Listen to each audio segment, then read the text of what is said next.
Եթերում ազատ լուրերի հիմնական թողարկումն է, ես Անի Ստեփանյանն եմ, բարև ձեզ, կարևորի մասին նախամարոտ։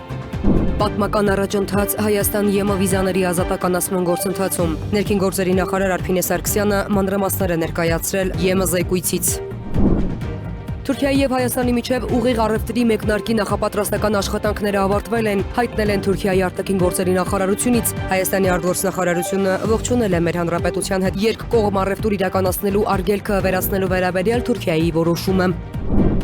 Մոսկվան չի հանգստանում, շարունակում է դժգոհել Եվրամիության հետ Հայաստանի խորացող գործակցությունից։ Ազգային ժողովի նախագահ Հալեն Սիմոնյանն ու քաղաքացիական պայմանագիր խմբակցության ղեկավար Հայկ Կոնջորյանը անդրադարձել են հայ-ռուսական հարաբերություններին, ընդգծել, որ յուրաքանչյուր երկիր իր շահն է սպասարկում։ Պետական եկամուտների կոմիտեն եւ Երևանի պետական համալսարանը ամրապնդում են գործակցությունը։ Կողմերը ստորագրել են հուշագիր, որը նախատեսում է ուսանողների համար պրակտիկաներ, փորձնակցության ծրագրեր եւ համատեղ կրթության նախաձեռնություններ։ Հորդառատ անձրևները Թուրքիայի Սևծովի ափամերձ շրջաններից մեկում հանգեցրել են ուժգին հեղեղումների, ջրածածկ քանելով տներն ու ձեռնարկությունները եւ քշելով ավտոմեքենաները։ Առնվազն 12 մարդ հոսպիտալացվել է։ Օրվա միջազգային անցուդարձը։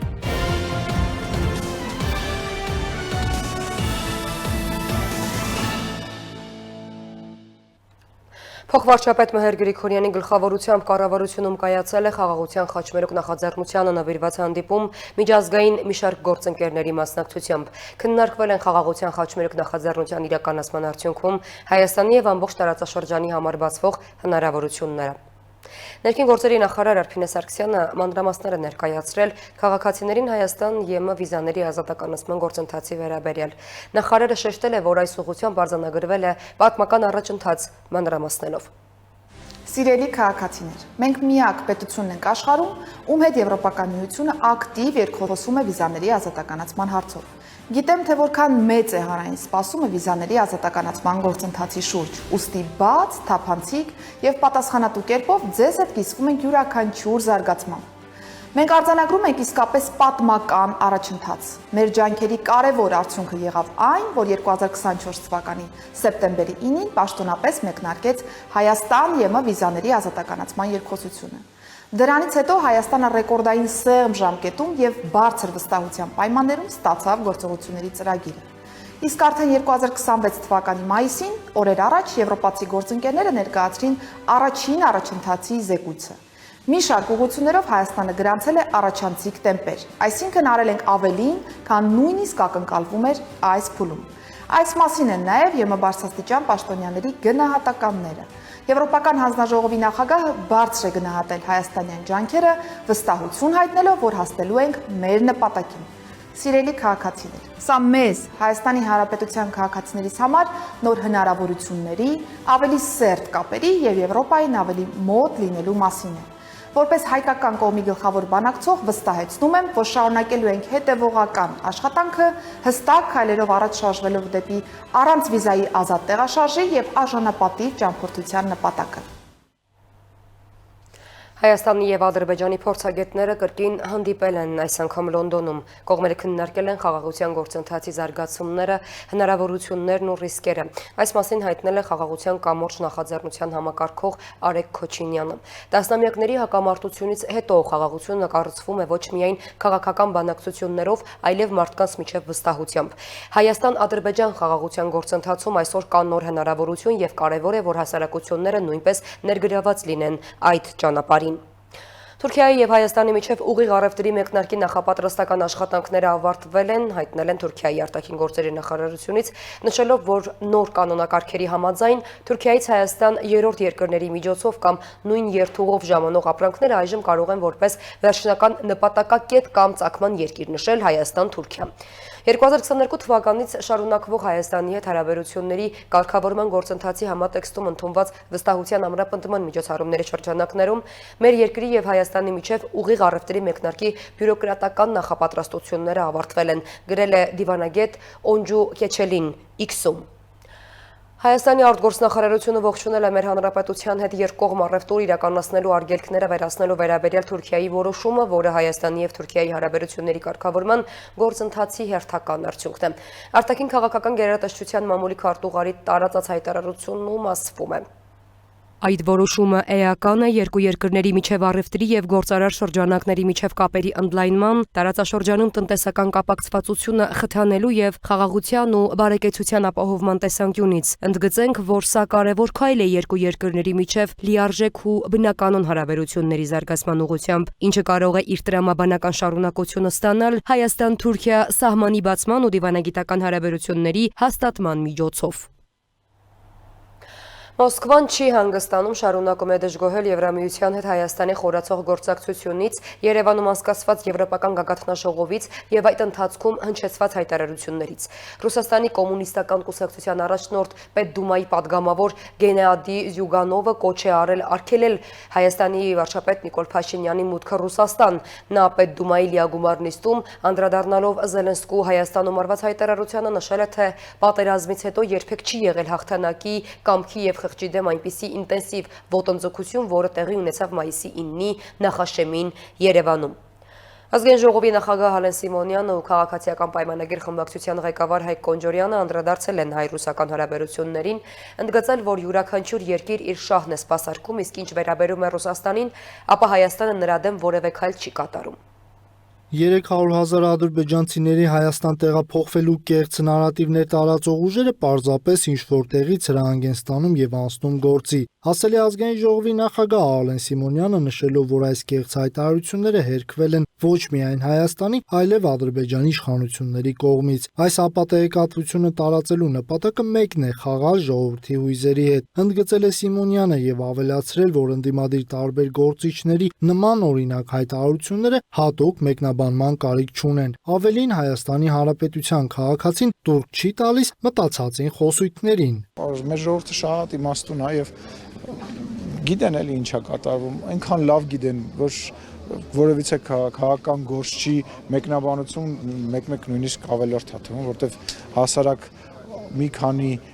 հերոստանգերություն նայող համացանցին հասանելիություն ունեցող մարդ կար անենց բանանի, անենց վերլուծություն անի, որ քաղաքական գործիչները չեն կարողանում անել։ Ազգային ժողովի նախագահը անդրադարձել է նաև ընդդիմադիր ուժերից Բարգավաճ Հայաստան կուսակցության առաջնորդ Գագիկ Ծառուկյանի այն հայտարարությանը, որի համաձայն Հայաստանը օգնության խնդրանքով չի դիմել Բելարուսի նախագահ Լուկաշենկոին, այդ իսկ պատճառով վերջինս չի աջակցել։ Սիմոնյանը նշեց, որ չի ցանկանում մեկնաբանել, քանի որ Բելարուսի նախագահը Ծառուկյանի ընկերն է, մատի եւ մատանու արանքում չի ցանկանում հայտնվել։ Հարցի վերաբերյալ այդ կարծիք ուներ ՔՊ խմբակցության ղեկավար Հայկ Կոնջորյանը, որը նշել է, որ Հայաստանն ու Բելարուսը ՀԱՊԿ անդամ էին եւ ադրբեջանական զինուժի Հայաստանի տարածք ներխուժումից հետո, ինչպես կառույցի անդամ մյուս երկրները, Բելարուսը եւս իր գործընկերային դաշնակցային պարտավորությունները չի կատարել։ Կոնջորյանի համոզմամբ Ծառուկյանի նման հայտարարությունները իրենց հստակ պատճառներն ունեն։ Բնականաբար մենք դիմել ենք ՀԱՊԿ-ին, դիմել ենք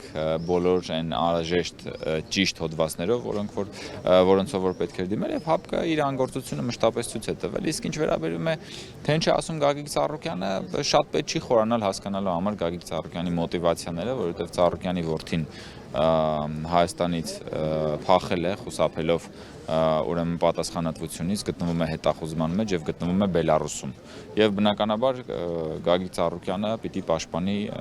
Լուկաշենկոյի շահը։ Կոնջորյանը հակադարձել է նաև ընդդիմադիր շրջանակների այն պնդումներին, թե Հայաստանի Հանրապետությունը դիտավորյալ վատթարացնում է իր հարաբերությունները Ռուսաստանի Դաշնության հետ։ ԿՊ պատգամավորը նշել է, որ իշխանությունները երբևէ չեն դիմել նման քայլի, այլ առաջնորդվել են միմիայն ազգային պետական շահերով։ Կոնջորյանը հիշեցրել է, որ Հայաստանը վարում է բալանսավորված եւ բալանսավորման քաղաքականություն, իսկ նման խոսույթ տարածողները չեն առաջնորդվում պետական շահերով։ Ալեն Սիմոնյանն էլ հավելել է, վերջին շրջանում Հայաստանում տեղի ունեցած մեծ իրադարձությունների հետ կապված ռուսական քաղաքական որոշ շրջանակների խանդի տեսարանները տեղին չեն։ Սիմոնյանը միաժամանակ վստահեցրել է, Հայաստանը չի ձեռնարկում քայլեր, որոնք վնասում են կամ դեմ են Ռուսաստանի շահերին։ Վերջինս ընդգծել է, որ ինչպես Ռուսաստանը, այնպես էլ Հայաստանն ունեն իրենց շահերը։ Նա հիշեցրել է, որ մեր դաշնակից Ռուսաստանը հարևան Ադրբեջանին մեծ քանակությամբ զինամթերք է վաճառել, կնքել դաշնակցային պայմանագրեր։ Իրենք միշտ սպասարկել են իրենց շահերը, իրենք չգիտեմ, պատերազմից առաջ եւ հետո լավ հարաբերություններ են ունեցել, դաշնակցային հարաբերություններ են կնքել 2022 թվականին Ռուսաստանը եւ Ադրբեջանը, որի հետ մենք փաստացի պատերազմական դերության մեջ էին, դաշնակցային հարաբերություններ համաձայնագիր ստորագրեցին փետրվարին 2022 թվականին, եթե չեմ սխալվում, պատերազմից առաջ մեծ քանակությամբ զենք են վաճառել։ Հարկ է նկատել, որ Հայաստանում անցկացված Եվրոպական քաղաքական համայնքի գագաթնաժողովից եւ հատկապես Ուկրաինայի նախագահ Վոլոդիմիր Զելենսկու այցից հետո Ռուսաստանի քաղաքական վերնախավը սկսել է հանդես գալ սպառնալից հայտարարություններով, պարբերաբար նշելով, թե Ուկրաինայում եւս ամեն ինչ այսպես է սկսվել։ Այն Ռուսաստանը եւ այն Բելարուսը, որոնք պարբերաբար ակնարկում են նաեւ հստակ հայտարարում էին, թե Հայաստանը ոչ մեկին պետք չէ, քանի որ ոչինչ չի ներկայացնում, հիմա հանկարծ հասկացել են, որ Հայաստանը հետաքրքրում է ոչ միայն մյուս երկրներին, այլև նույնիսկ իրենց։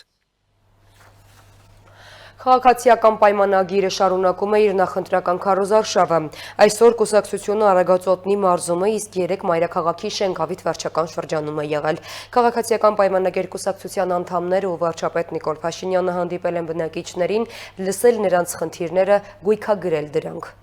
Քաղաքացիական պայմանագիր կուսակցության նախընտրական քարոզարշավի մայրաքաղաքային հաջորդ կանգառը Շենգավիթ վարչական շրջանն էր։ Ինչպես մյուս համայնքներում Շենգավիթում եւս իշխող ուժի անդամներին վարչապետ Փաշինյանի գլխավորությամբ մեծ ոգևորությամբ եւ ջերմությամբ էին սպասում, ինչպես նաեւ ընդունում։ Քաղաքացիներն ընդգծում են, որ ներկայիս ոչ մի ուժ, բացի քաղաքացիական պայմանագրից, չեն կարող առաջընթացը ապահովել, քանի որ 8 տարիների ընթացքում տեսել են Փաշինյանի եւ նրա թիմի կատարած հսկայական աշխատանքը։ Շատ մեծ փոփոխություններ կան մեր երկրում։ Ես շնորհակալ եմ մեր կառավարությանը։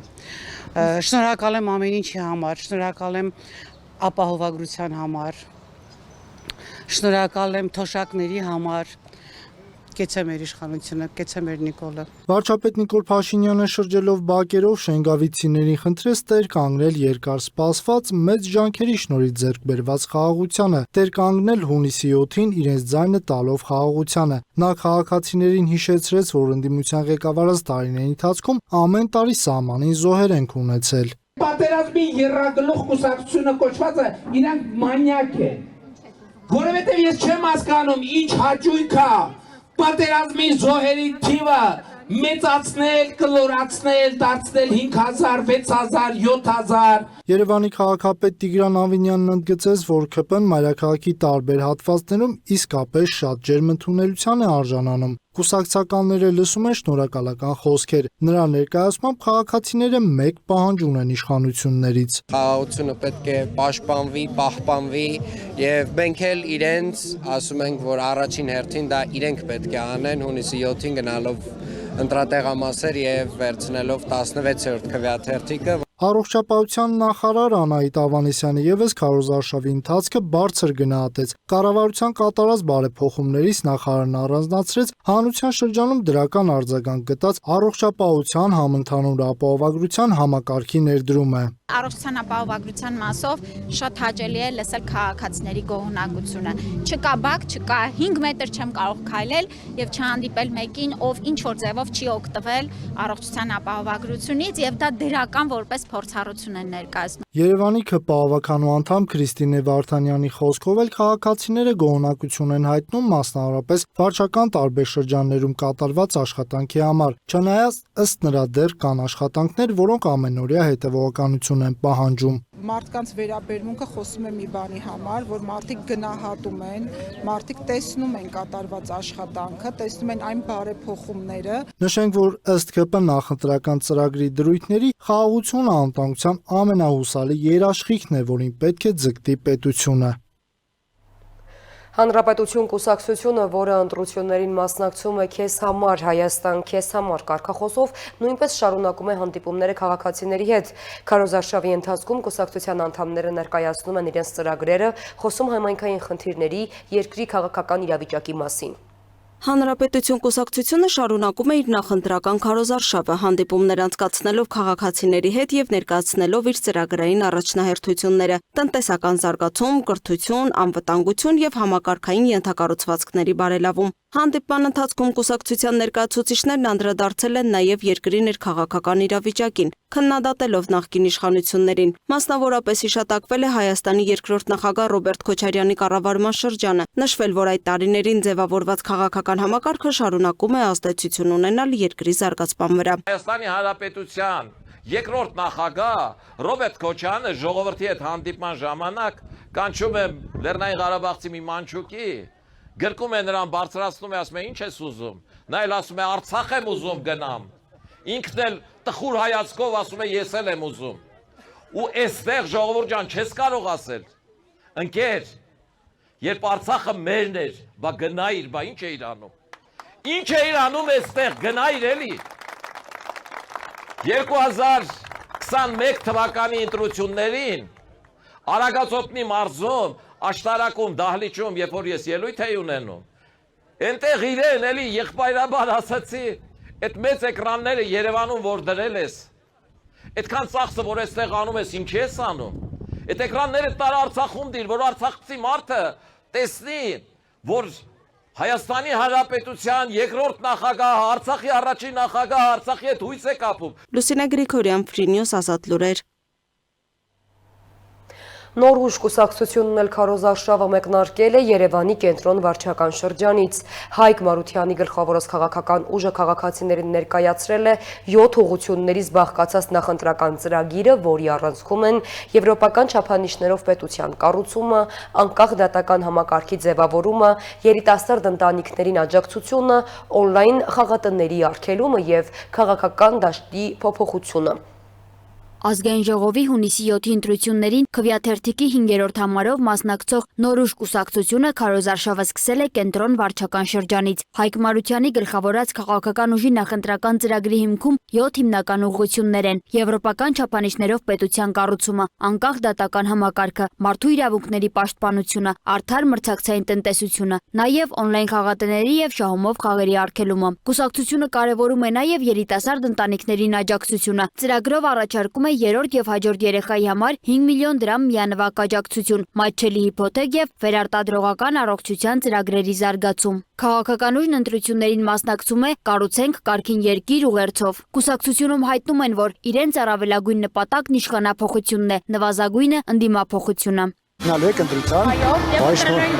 Ես հաստատ եկող Հայկ Մարությանը քաղաքացիներին հորդորել է մասնակցել ընտրություններին, ընդգծելով, որ քաղաքական դաշտը փոխելու համար անհրաժեշտ է ակտիվ քվեարկություն։ Կուսակցությունում վստահեցնում են, իրենց նպատակը նոր որակի կառավարում ձևավորելն է։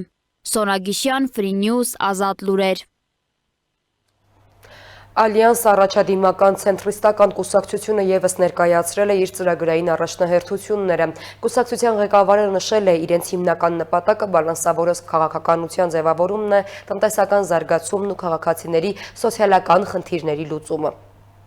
Ալյանս առաջադիմական ցենտրիստական կուսակցությունը հայտարարում է, որ այսօր հասարակությունը սպասում է ոչ թե քաղաքական բախումների, այլ գործնական լուծումների։ Կուսակցության ղեկավար Տիգրան Ուլիխանյանը նշում է, որ իրենց քաղաքական ուժն առաջարկում է Հայաստանին դուրս գալ մահապատիժն արգելող կոնվենցիայից եւ երկրում կիրառել մահապատիժ։ Նա մասնավորապես առաջարկում է համաժողովրդական հանրաքվեով վերականգնի մահապատիժը պետական դավաճանության եւ առանձնապես խոշոր չափի պետական թալանի համար։ Սա է իմ նպատակը, սա է մեր թիմի նպատակը, սրա համար ենք մենք մասնակցում ընտրությունների։ Իմ ոսկի տարիները ես նվիրեցի Հայաստանի Հանրապետությանը, մասնավորապես աշխատելով խորհրդարանում։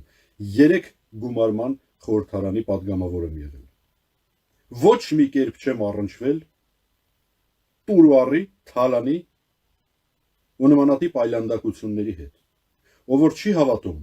կարող է հարցնել ողջ առողջ ապրող Սերժ Սարգսյանին։ Օրինակ, երբ որ Բարգավաճ Հայաստանը 15 թվականի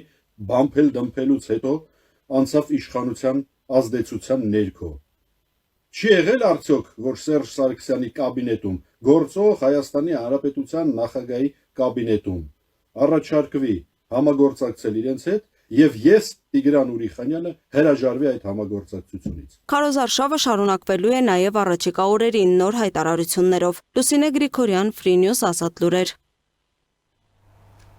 Իսկ Հայաստանի շնորհապետական կուսակցությունը նախընտրական հանդիպումներ է անցկացրել Երևանում եւ մարզերում։ Գուրգեն Սիմոնյանի գլխավորած քաղաքական ուժը քարոզարշավի ընթացքում շեշտում է բեկումնային փոփոխությունների, ուժեղ պետության եւ իրատեսական արտաքին քաղաքականության անհրաժեշտությունը։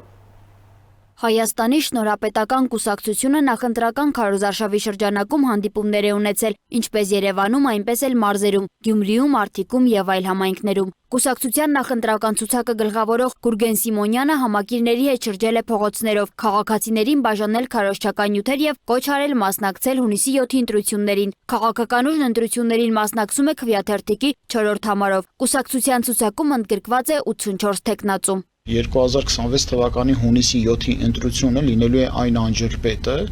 որը բաժանելու է հետխորհրդային Հայաստանի եւ զարգացող Հայաստանի միջև պատմական հարացույցը։ Եվ այս առումով մենք պետք է գիտակցենք, որ հին ուժերով եւ ներկայիս առայժմ գործող քաղաքական իշխանությամբ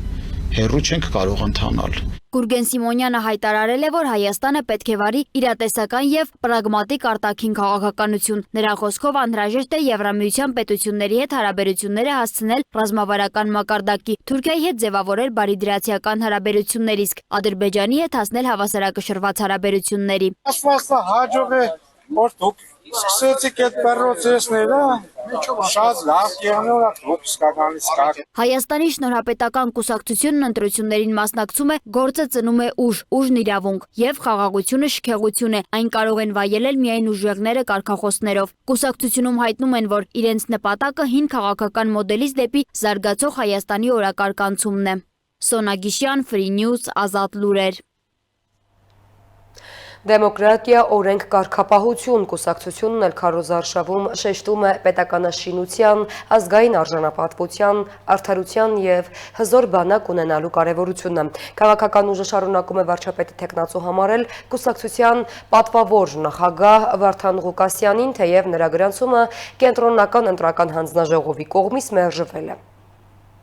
Դեմոկրատիա, օրենք, կարգապահություն կուսակցությունը խորհրդարանական ընտրություններին մասնակցում է քվեաթերթիկի 15-րդ համարով հանուն հզոր բանակի ուղերձով։ Կուսակցությունը կենտրոնական ընտրական հանձնաժողով է ներկայացրել 93 թեկնածուներից բաղկացած ընտրական ցուցակ։ Քաղաքական ուժը հայտարարել է, որ կուսակցության պատվավոր նախագահ Վարդան Ղուկասյանը պարբերաբար ներկայացնելու է նախընտրական ծրագրի հիմնական դրույթներն ու ռազմավարական ուղղությունները։ Թեև Ղուկասյանի գրանցումը մերժվել է փաստաթղթային խնդիրների պատճառով, ԴՕԿ-ը շարունակում է նրան ներկայացնել որպես վարչապետի թեկնածու։ Հայաստանի ռազմավարական դաշնակիցը լինելու է այն պետությունը, որը հարգում է Հայաստանի ինքնիշխանությունը։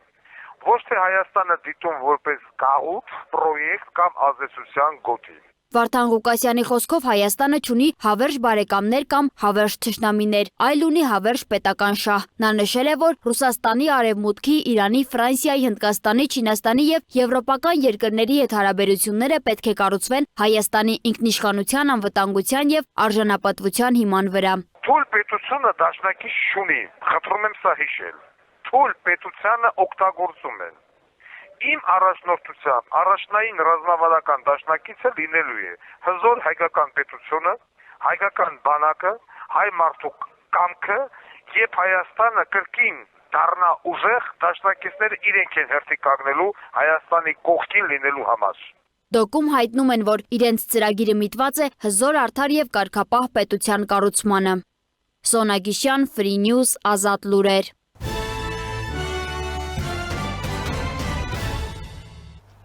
Շարունակում ենք թողարկումը պետական եկամուտների կոմիտեն եւ Երևանի պետական համալսարանը ամրապնդում են գործակցությունը։ Կողմերը ստորագրել են հուշագիր, որը նախատեսում է ուսանողների համար պրակտիկաներ, փորձնակության ծրագրեր եւ համատեղ կրթական նախաձեռնություններ։ ԵՊՀ այցի ընթացքում պետական եկամուտների կոմիտեի նախագահ Էդուարդ Հակոբյանը նաեւ բաց հանդիպում է ունեցել ուսանողների հետ, խոսել առաջնորդության, պետական ծառայության եւ մասնագիտական կայացման մասին։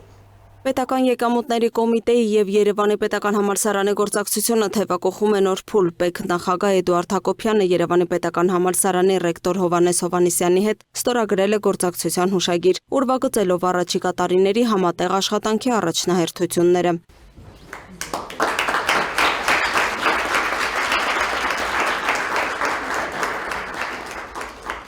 Հուշագրի նպատակն է ամրապնդել բուհ գործատու կապը, ստեղծելով կրթության եւ մասնագիտական փորձառության զարգացման արդյունավետ հարթակ։ Նախաձեռնությունը միտված է ուսանողների գործնական կարողությունների զարգացմանը, նաեւ պետական կառավարման համակարգում նորարար գաղափարների խթանմանը։ Պետնախագահ Էդուարդ Հակոբյանը նշել է, որ գործակցության հուշագիրը պարզապես փաստաթուղթ չէ, այլ նոր մտածողության եւ նոր ճանապարհի մեկնարկ։ Նրա խոսքով ՊԵԿ-ում մեծ կարևորություն են տալիս երիտասարդ մասնագետների ներգրավմանը, քանի որ հենց նոր սերունդն է ձևավորում պետական համակարգի զարգացման ապագան։ Սա նոր էջի մեկնարկ է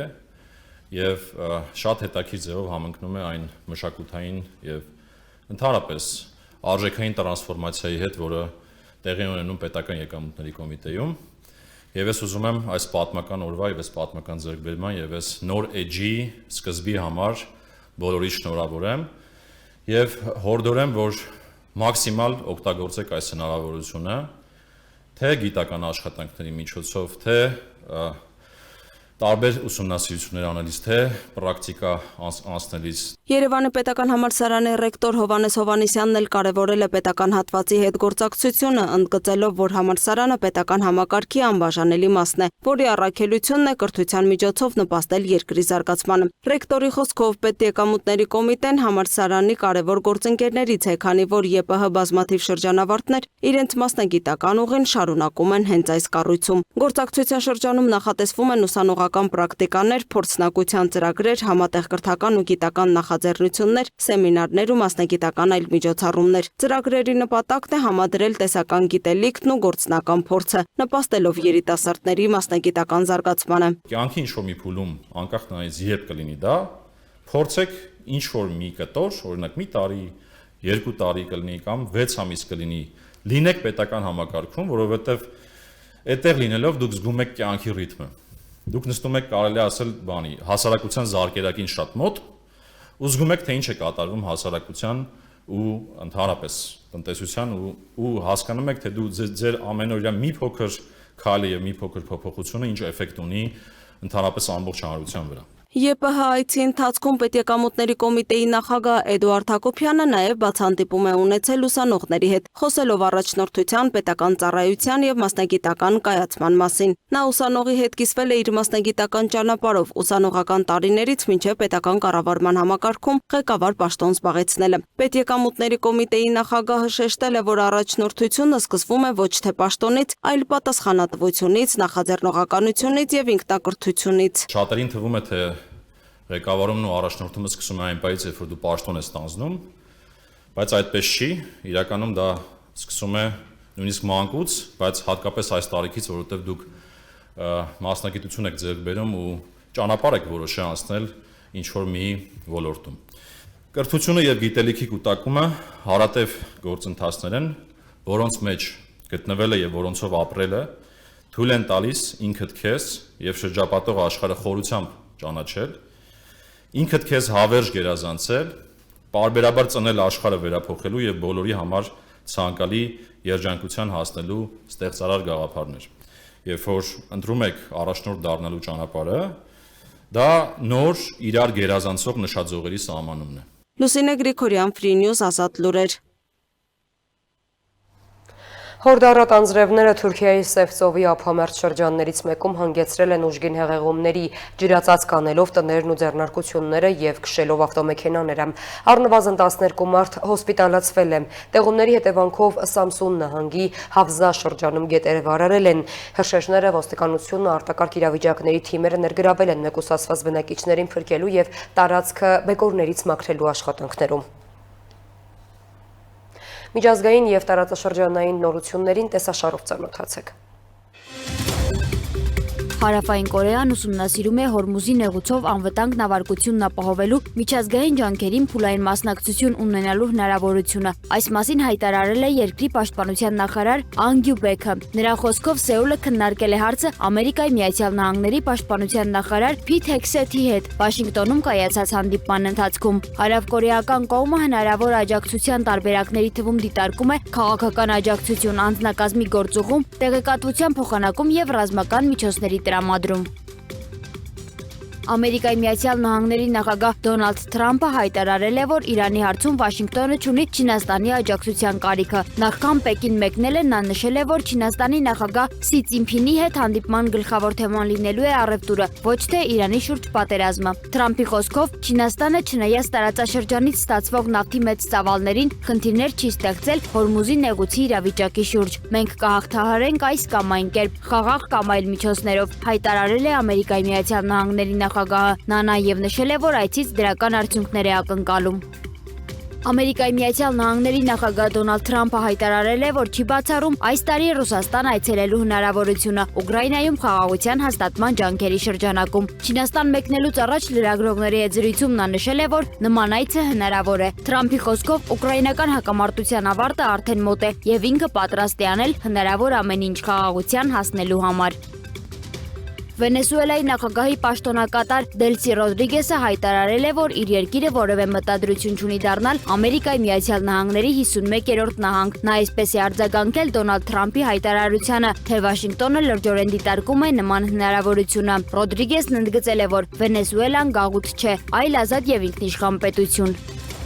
Թայլանդի իշխանություններն ուժեղացրել են սահմանային վերահսկողությունը հանտավիրուսի հնարավոր տարածման վտանգի ֆոնին։ The Nation-ի տվյալներով առավել խիստ ստուգումներ են իրականացվում Հարավային Ամերիկայի 13 երկրներից ժամանող զբոսաշրջիկների նկատմամբ։ Արդեն ստուգվել է շուրջ 470 մարդ, սակայն նրանց մոտ վարակ չի հայտնաբերվել։ Հանտավիրուսի բռնկումը արձանագրվել է նիդերլանդական զբոսաշրջային նավում, որը Արգենտինայից ուղևորվում էր դեպի Կաբո Վերդե։ Առողջապահության համաշխարհային կազմակերպության տվյալներով գրանցվել է վարակի 11 դեպք, որոնցից 3-ը մահվան ելքով։